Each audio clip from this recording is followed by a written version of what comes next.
मित्रों, astro plus channel में मैं मुकेश हरण आपका स्वागत करता हूं। आज मैं आपके सामने भाग 26 लेके आया हूं, सरकारी नौकरी के जन्म कुंडली में योग। जन्म कुंडली के अनुसार सरकारी नौकरी के योग किस प्रकार से हम देखेंगे, ये हम आज अपन इस एपिसोड में पहले थ्योरी समझेंगे, सिद्धांत समझेंगे कि सरकारी नौकरी के योग के क्या सिद्धांत है।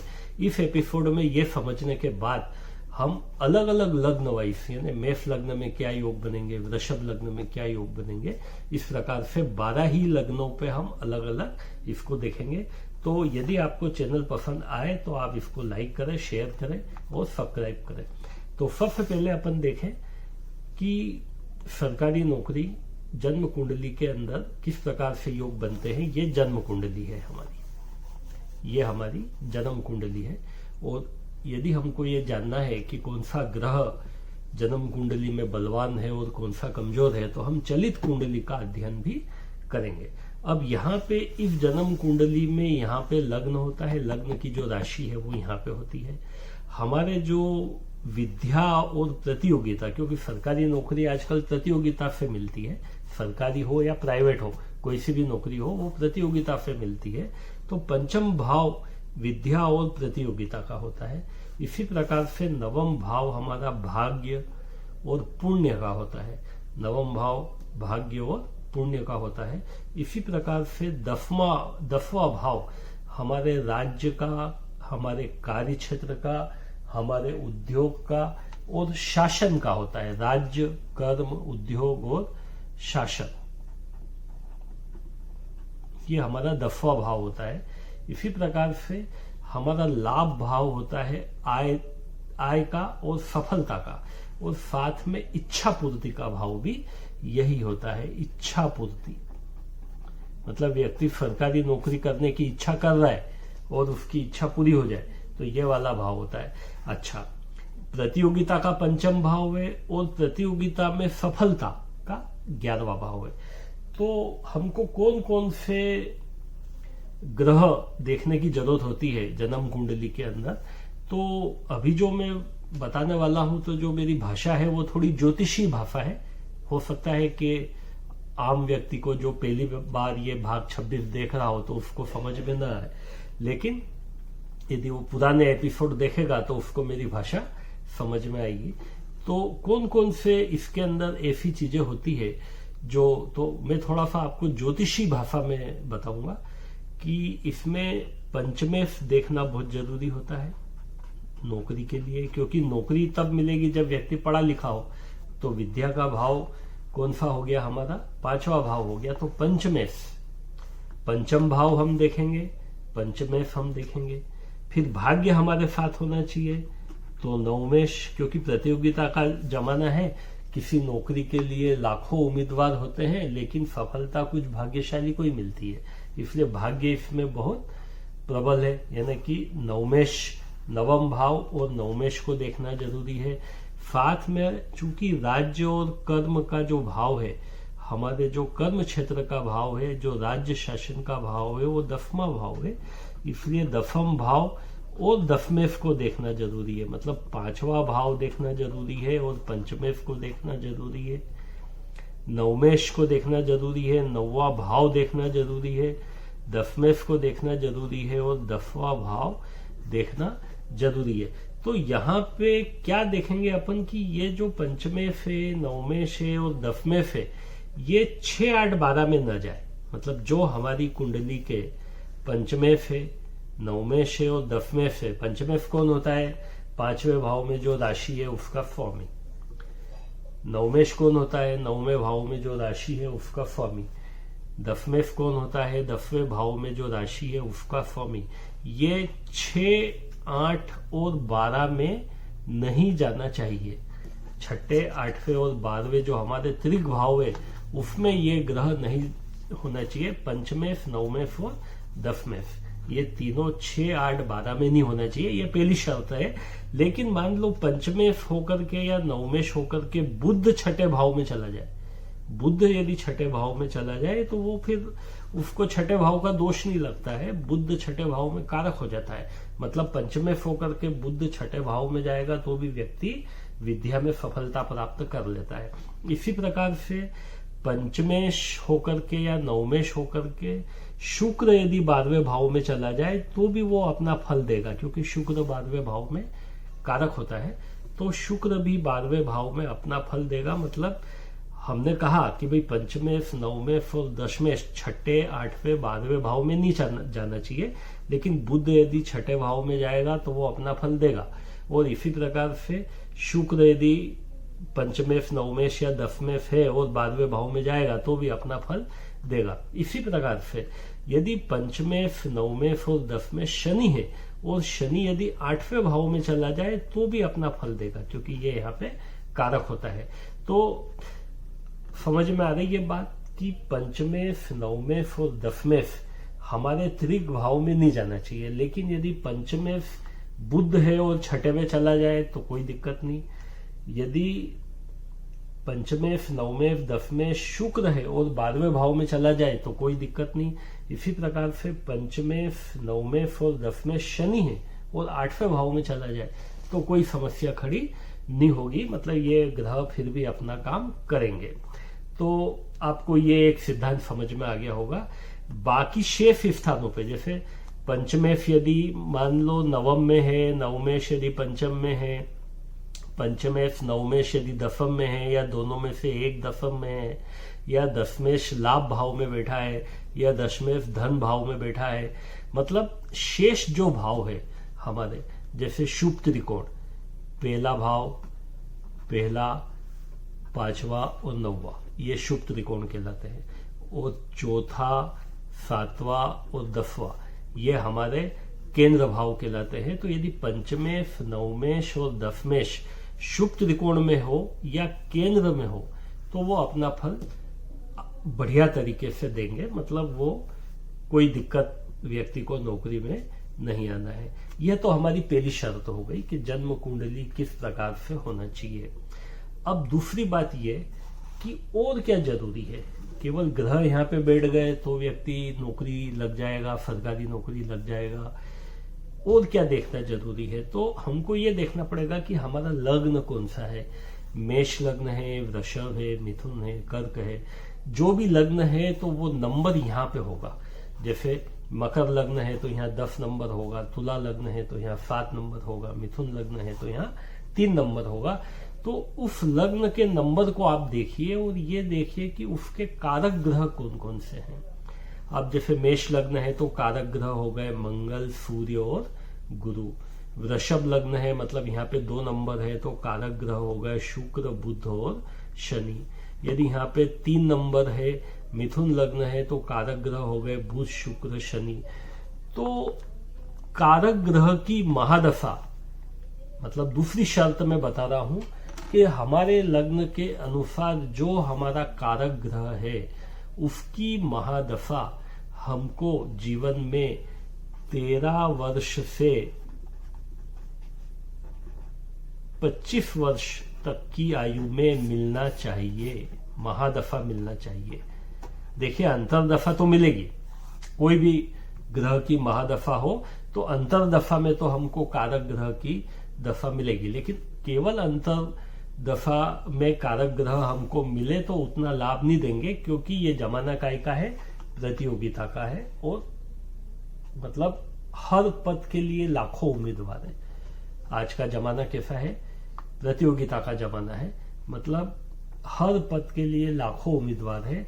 तो हमारे साथ क्या होना चाहिए कि 13 वर्ष की आयु से, जो हमारी 9वीं कक्षा में जाने की आयु होती है, 25 वर्ष की आयु तक, मतलब जो हमारी पढ़ाई की आयु है वहां तक 13 वर्ष की आयु से 25 वर्ष की आयु तक हमको किसी न किसी एक कारक ग्रह की महादशा जरूर मिलना चाहिए। मतलब यदि हमारा वृश्चिक लग्न है तो कारक ग्रह कौन है? मंगल, गुरु और चंद्र। तो इन तीनों में से किसी एक की महादशा हमको मिलना चाहिए। ये सबसे महत्वपूर्ण शर्त है कि जीवन में व्यक्ति को यदि सफलता प्राप्त करना है विद्या में तो उसको कारक ग्रह की महादशा मिलना चाहिए। कौन सी आयु में मिलना चाहिए? 13 वर्ष से 25 वर्ष की आयु तक, क्योंकि नौकरी लगने की यही उम्र होगी। 13 वर्ष से 25 वर्ष की आयु तक व्यक्ति पढ़ाई करता है और पढ़ाई में सफलता अर्जित करता है और फिर प्रतियोगिता में बैठ करके नौकरी प्राप्त करता है। हम ऐसा कर सकते हैं कि 13 वर्ष से इसको 26 तक कर लो। 13 वर्ष का जो ब्लॉक है पूरा ले लेंगे अपन। 13 वर्ष की आयु से 26 वर्ष की आयु तक किसी न किसी कारक ग्रह की महादशा यदि प्राप्त होगी तो ही व्यक्ति को पढ़ाई में और प्रतियोगिता में सफलता प्राप्त होगी। कितने ही अच्छी जन्म कुंडली हो, यदि ये कारक ग्रह की महादशा प्राप्त नहीं हो रही है तो उसको सरकारी नौकरी मिलना मुश्किल है। क्यों? क्योंकि प्रतियोगिता का जमाना है। आगे अपन एक और योग देखते हैं। अब ये 2 चीजें तो हो गई, 2 शर्तें हो गई मेरी। तीसरी शर्त देखिए, हर एक लग्न में एक दशमेश होता है, मतलब दशम भाव का स्वामी दशमेश कहलाता है। अब यहाँ पे देखिए, मेष लग्न में दशमेश कौन है? शनि है। इसी प्रकार से वृषभ लग्न में भी दशमेश कौन है? शनि है। इस प्रकार से कर्क लग्न में दशमेश कौन है? मंगल है। इसी प्रकार से कन्या लग्न में दशमेश कौन है? बुध है। इसी प्रकार से वृश्चिक लग्न में, जो लग्न में बता रहा हूं और जो राइट के निशान मैंने लगाए हैं उस पे आप ज्यादा ध्यान दीजिए कि यदि हमको कारक ग्रह की महादशा न मिले और दशमेश की महादशा मिल रही हो, किसकी महादशा मिले? दशमेश की। 13 वर्ष से 26 वर्ष की आयु के बीच में यदि हमको दशमेश की दफा मिले तो भी हमको सफलता मिलने के चांस बढ़ जाते हैं। मतलब अब यहाँ पे देखिए आप, जैसे मेष लग्न है, इसमें मंगल, सूर्य और गुरु कारक है, शनि इसमें नहीं है। अब दशमेश शनि क्रूर ग्रह हो गया, दशमेश शनि क्रूर ग्रह हो गया तो ये शुभ फल देगा। मतलब मेष लग्न वाले को यदि शनि की महादशा प्राप्त हो तो उसके लिए शुभ फलकारी होगी, मतलब उसका कैरियर बनाने वाली होगी, राज्य शासन से उसको जोड़ने वाली होगी। इसी प्रकार से देखिए, यदि वृषभ लग्न है, शुक्र बुध शनि कारक है और शनि यहाँ पे दशमेश भी है, तो हम कहते भी है कि भाई शनि डबल कारक हो गया। तो चूंकि शनि दशमेश होकर के क्रूर ग्रह है यहाँ पे, तो वो अपना फल देगा। अब देखिए मिथुन लग्न की बात करते हैं। मिथुन लग्न में बुध, शुक्र और शनि ये तीनों कारक है, मतलब गुरु इसमें नहीं है, जबकि दशमेश कौन है? गुरु है। यहाँ पे 3 नंबर होगा तो 9 नंबर यहाँ पे होगा, 9, 10, 11 और 12, मतलब दशमेश कौन होगा? गुरु होगा। अब गुरु शुभ ग्रह है, ये अपनी शुभता छोड़ देगा या अपना शुभ फल नहीं देगा। तो यहाँ मैंने देखिए राइट नहीं लगाया है, मतलब गुरु की महादशा यहाँ पे, ये भी कंडीशनल हो गई। गुरु की महादशा नौकरी देने वाली तभी होगी जब ये सप्तमेश दशमेश गुरु केंद्र में हो। मतलब मिथुन लग्न में गुरु यदि केंद्र में होगा तो व्यक्ति को सफलता मिलेगी। जरूरी नहीं है कि नौकरी मिले, लेकिन इस पीरियड में उसको सफलता मिलेगी यदि गुरु की महादशा उसको प्राप्त हो। इसी प्रकार से देखिए, कर्क लग्न में चंद्र, मंगल और गुरु। अब इसमें दशमेश कौन हो गया? मंगल है। तो मंगल चूंकि यहाँ पे पंचमेश भी है, इसलिए ये तो डबल कारक है, निश्चित रूप से 100% सफलता प्रदान करेगा।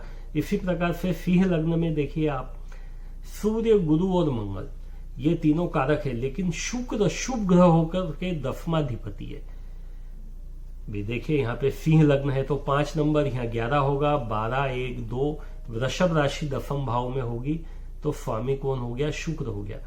शुक्र शुभ ग्रह है, ये अपना शुभ फल नहीं देगा। मतलब महादशा यदि शुक्र की प्राप्त होगी तो ये अपना शुभ फल देने वाला नहीं है। तो यहाँ मैंने राइट नहीं लगाया। देखिए आप कौन कौन से लग्न में मैंने राइट का निशान लगा रखा है, उस पर आप ध्यान दीजिए। शुक्र यहाँ पे बहुत अच्छा फल नहीं देगा, मैं इसको क्रॉस लगा देता हूं।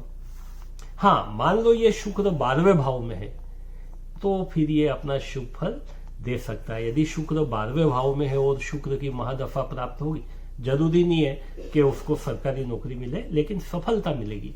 अब आगे देखिए आप, कन्या लग्न में बुध डबल कारक हो गया, क्योंकि लग्नेश भी है दशमेश भी है, तो यहाँ पे ये शुभ फल देगा। इसी प्रकार से तुला लग्न में देखिए चंद्रमा शुभ ग्रह है और तुला लग्न में चंद्रमा कारक नहीं होता है, तो दशमाधिपति चंद्रमा शुभ ग्रह होकर के अपनी शुभता खो देगा। ये अपने को इसकी दफा यदि अपने को मिलेगी तो भी ये अपने को सरकारी नौकरी देने वाला नहीं है। लेकिन यदि चंद्रमा तुला लग्न में, चंद्रमा यदि मंगल के साथ योग बना रहा हो, तुला लग्न में यहाँ पे 7 नंबर होगा, यहाँ पे 1 नंबर होगा, मतलब मंगल सप्तमेश होगा। तो यदि तुला लग्न में चंद्रमा मंगल के साथ योग बनाएगा तो कुछ सफलता वो दे सकता है। इसी प्रकार से वृश्चिक लग्न देखिए, मंगल, गुरु और चंद्र ये तीनों कारक ग्रह होते हैं, लेकिन सूर्य इसमें 10वें से। अब सूर्य इसमें 10वाधिपति क्रूर ग्रह होकर के यदि शुभ स्थानों पे पड़ा हो, मतलब 6, 8, 12 में नहीं गया हो और सूर्य की महादफा जीवन में मिल रही हो, तो निश्चित रूप से वृश्चिक लग्न वाले व्यक्ति को यह सरकारी नौकरी के तरफ ले जाएगा या सरकारी काम करवाएगा। इसी प्रकार से धनु लग्न में देखिए, गुरु, मंगल और सूर्य ये तीनों कारक है। बुध इसमें शुभ ग्रह है और 10वें से, तो बुध की दफा इसको विशेष फल देने वाली नहीं है। लेकिन यदि बुध 6ठे भाव में है, धनु लग्न में 10वें से होकर के बुध यदि 6ठे भाव में है, तो निश्चित रूप से जीवन में अपने कार्य में सफलता देगा, भले वो सरकारी नौकरी में न ले जाए। इसी प्रकार से मकर लग्न में देखिए आप, शनि, शुक्र और बुध ये तीनों कारक है और शुक्र 10वें से, मतलब मकर लग्न वालों के लिए शुक्र डबल कारक हो गया, तो ये सफलता दे सकता है। कुंभ लग्न में देखिए, शनि, बुध और शुक्र, इसमें मंगल 10वें से, तो शनि, बुध, शुक्र कारक है और मंगल क्या है 10वें से। तो यहाँ पे देखिए कुंभ लग्न में यहाँ 11 नंबर होगा, 11, 12, 1, मतलब मंगल तृतीयेश भी होगा और दशमेश भी होगा। तो मंगल को मैंने राइट लगाया है क्योंकि ये मेहनत करवा करके, यदि ये जन्म पत्री में 6, 8, 12 में मंगल नहीं गया है, तो ये मेहनत करवा के व्यक्ति को सरकारी नौकरी या नौकरी दिलवा सकता है। इसी प्रकार से मीन लग्न में देखिए, गुरु, चंद्र, मंगल और गुरु यहाँ पे 10वें से, तो गुरु यहाँ पे डबल कारक है, इसलिए गुरु की महादशा यदि इसको प्राप्त होगी तो निश्चित रूप से वो सफलता देगा। अब बात फिर से अपन आते हैं कि सरकारी नौकरी, अब कई बार आदमी बहुत ज्यादा योग्य होता है और सरकारी नौकरी छोड़ करके प्राइवेट नौकरी करना पसंद करता है, ज्यादा इनकम के लिए, ज्यादा पैसा चूंकि इसमें प्राप्त होता है। तो जरूरी नहीं है कि व्यक्ति प्राइवेट नौकरी कर रहा हो तो वो सरकारी नहीं लग सकता था, ऐसा हम नहीं कह सकते। पर मेन चीज ये है नौकरी के लिए या सरकारी नौकरी के लिए कि पंचमेश हमारा जन्म कुंडली में पावरफुल होना चाहिए, नवमेश पावरफुल होना चाहिए, 10मेश पावरफुल होना चाहिए। हमको 13 वर्ष से 26 वर्ष की आयु में कारक ग्रहों की महादफा मिलना चाहिए, या जो 10वें से उसकी महादफा हमको मिलना चाहिए। साथ में यह भी जरूरी है कि कौन कौन से ग्रहों को त्रिक भाव में जाने का दोष नहीं लगेगा। बुध यदि 6ठे भाव में होगा तो उसको दोष नहीं लगेगा, शुक्र यदि 12वें भाव में होगा तो उसको दोष नहीं लगेगा, और शनि यदि 8वें भाव में होगा तो उसको दोष नहीं लगेगा। इसी प्रकार से एक और छोटा सा योग बनता है, शनि यदि 12वें भाव में हो तो भी वो दोष उसको नहीं लगता है। यहां पर भी मतलब शनि यदि 12वें भाव में है, विशेष करके मकर लग्न और कुंभ लग्न में, मकर लग्न और कुंभ लग्न में यदि ये शनि 12वें भाव में है तो व्यक्ति को विदेश यात्रा या मल्टीनेशनल कंपनी से जोड़ करके नौकरी दे देता है। मतलब यहाँ पे सरकारी नौकरी और नौकरी दोनों चीजें आती है। कई बार व्यक्ति सरकारी नौकरी के लिए योग्य होते हुए भी वो प्राइवेट में नौकरी करना पसंद करता है। एक प्रश्न और ये उठता है कि भाई नौकरी लगेगा किस, भाई जैसे ये तो हमने एक बहुत बड़ा पीरियड ले लिया, 13 वर्ष से 26 वर्ष। जनरली नौकरी लगता है व्यक्ति 21 साल की आयु के बाद, 21 से 26 के मध्य, और अधिक आयु में भी लग सकता है क्योंकि आजकल कई प्रकार की छूट भी मिलती है। तो नौकरी लगता है 21 से 26 के मध्य सबसे ज्यादा संभावना होती है। तो अब मान लो व्यक्ति की जन्म कुंडली भी अच्छी है, व्यक्ति को कारक ग्रहों की महादफा भी मिल रही है, अथवा उसको 10मेश की भी महादफा मिली है या 10मेश की महादफा मिल रही है, तो फिर वो कब नौकरी लगेगा, मतलब उस पूरे पीरियड में कब नौकरी लगेगा। मान लो सूर्य की महादफा मिल रही है 6 साल की, तो 6 साल में व्यक्ति नौकरी कब लगेगा। तो ये चीज अपने को देखने के लिए गोचर देखना पड़ेगा। जिस वक्त जो ग्रह कुंडली में देने वाले हैं, मतलब कारक है, वो ग्रह यदि अपनी उच्च राशि में है, वो ग्रह यदि लाभेश के साथ या पंचमेश नवमेश के साथ संबंध बना रहे हैं, तो या तो ग्रह उच्च राशि के हो या ग्रह स्वग्रही हो, या वो लाभेश पंचमेश नवमेश दसमेश के साथ युति बना रहे हो, उस वक्त व्यक्ति के नौकरी लगने के चांस होते हैं। उस समय उनको चंद्रमा का भी बल मिल रहा हो। तो मित्रों, नौकरी कब लगेगा ये भी हमने देखा, कौन सी दशाएं होना चाहिए कौन से लग्न में ये भी हमने देखा, और क्या हमारे योग होते हैं ये भी हमने देखा। और ये देख करके हम परफेक्ट 100% बता सकते हैं कि व्यक्ति नौकरी लगने वाला है या नहीं। अब इसके बाद में यदि आपको ये एपिसोड पसंद आया हो तो आप चैनल को लाइक करें, शेयर करें, सब्सक्राइब करें। इसके बाद हम मतलब विदेश यात्रा वाला जो हमारी सीरीज चल रही है 22 नंबर वाली भाग 22, वो पूरी होने के बाद सरकारी नौकरी लग्न वाइज देखेंगे कि कौन से लग्न में, क्योंकि इतना सब बताने के बाद, ये थ्योरी बताने के बाद भी अभी कई लोगों को ये समझ में नहीं आने वाली है। ज्योतिषियों को तो समझ में आ जाएगी मैंने क्या बोला, लेकिन जो नया व्यक्ति है उसको समझ में नहीं आएगी। तो अपन लग्न वाइज देखेंगे कि कौन से लग्न वाला व्यक्ति क्या क्या कंडीशन हो ग्रहों की तो वो जॉब लग सकता है। तो धन्यवाद। एपिसोड ज्यादा लंबा हो गया है, फिर भी